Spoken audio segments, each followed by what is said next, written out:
Well, I couldn't find anything to shoot here, so I decided to go somewhere else. Then I thought, I know where there's something to photograph. There's a nice solitary pine tree on a hill I can go and photograph.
I think the pine tree over there I'm going to photograph has gone.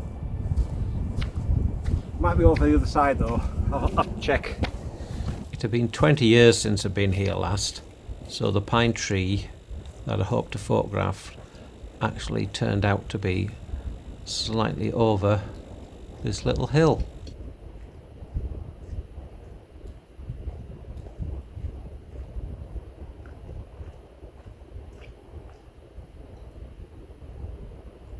So that one there, that small pine tree at the on that brackeny knoll. So I'll set up and take that from here with a longer lens. Right, I've just taken a test exposure at well, it's proper exposure. It's f11 50th 100 ISO. I'm on the Canon 24-105 lens, zoomed in about 70. So I'm just taking the peninsula and the tree, but unfortunately the tree's got the shadow of another tree on it. So I'm just having to wait until that clears, and then that'll be my proper shot. You see, that's it. So I thought I'd set up and get it all done quickly, because the sun is about to set down behind the peak behind you, you see, so it might cast it could cast a shadow over the scene. So, and also it might cloud in, so you never know what's going to happen this time. So sometimes it's best just to get one in the bag. So what I'm taking is, where's it gone? So no, where's it? That and it's backwards that way. Anyhow, you'll see when I put it up. It's a good shot.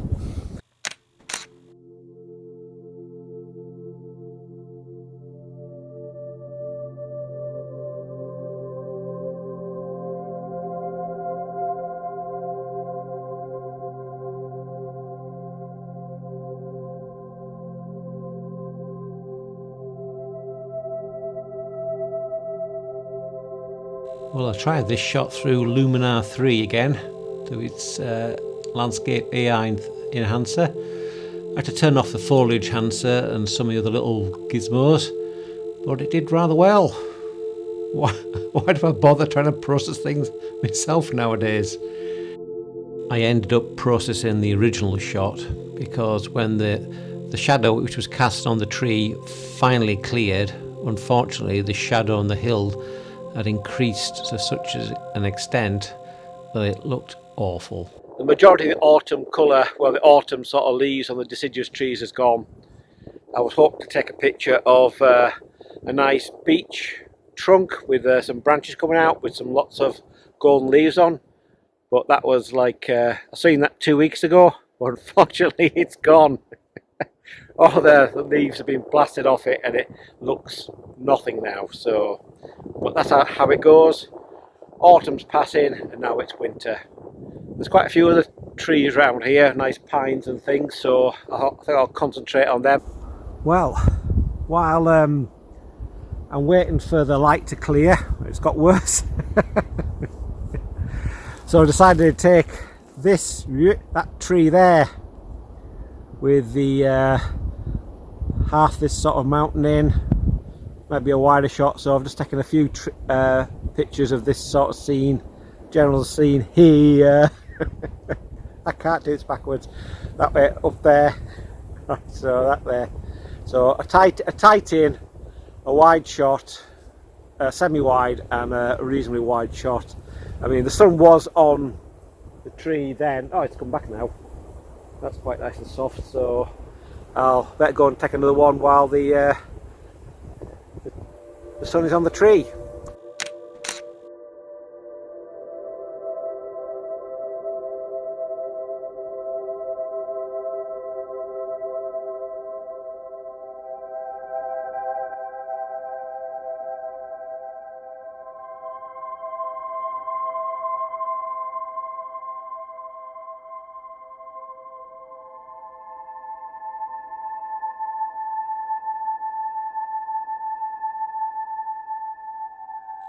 Well, here's another LUMINAR 3 landscape AI enhancement. Turned off the foliage enhancer and it's done a rather good job.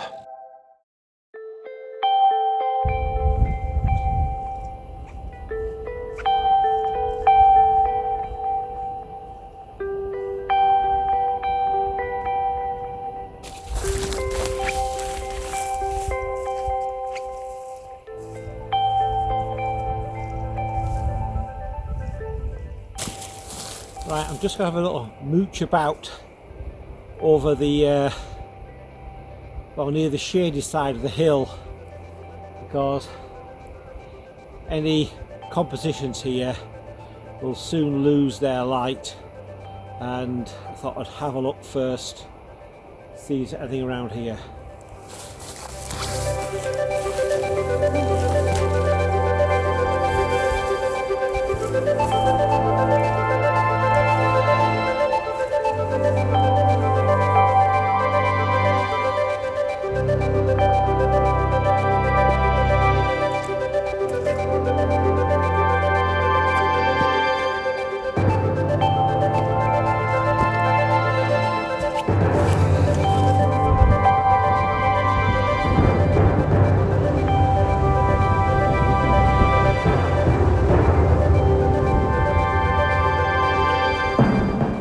Well, there's nothing up here either, apart from a very scary cliff.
appeal on behalf of the Society for Impoverished YouTube Photographers.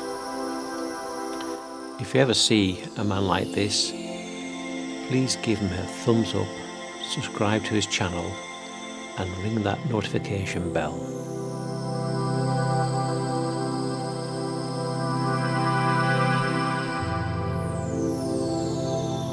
I decided to take full advantage of the beautiful autumn sunshine and just have a nice rest. We don't get many days like this, so it's important to take the time to enjoy them as the best you can.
Right, I've put the 17 to 40 on, or millimeter lens. I'm just going to take one exposure, I think, which is the exposure range is quite extreme. It's about 8 stops from blowing the highlights to a correct exposure for the actual scene itself. So I'm shooting it at a quarter f11, 100 ISO. It gives you the correct exposure for the scene. Blows the highlights out and the lake. And I'm doing one which is 4 stops under. That's the lake exposure for the tan. And then another 8 stops under. That gives the correct exposure for the sky. I'll see what happens on this one. It may not be in. Why don't bother? Could use a grad, but because I don't know, I don't like grads. You end up with this black bit on top of the mountain. Alright for seascapes and something that's flat, but nothing with anything protruding at the sky. So I'll call that a shot. I was hoping the lighter would improve a bit, but too busy sunning myself. I've left it a bit too late. I just wanted that right mix of cloud and sunshine. But now I've got cloud, no sunshine. And the wind's getting up again, as you may hear it in the trees. So I think that's it. I'll call it a day. It's probably about an hour and a half to sunset. So because the mountains are quite high around here, I don't think there'll be much chance of any more light on the subject. What's that? Oh, buzzard. Right. That'll do. In the end, I only combined 2 exposures, but I had a bit of problem with the tree breaking the horizon. There's a lot of chromatic aberration and a lot of the artifacting. So this is the best I could do at the time. So I hope you like it. Don't look too closely. I tried my best. Honest. Well, this was a single grossly underexposed frame which I pushed through LUMINAR 3, and apart from the chromatic aberration, which is even worse, it did remarkably well.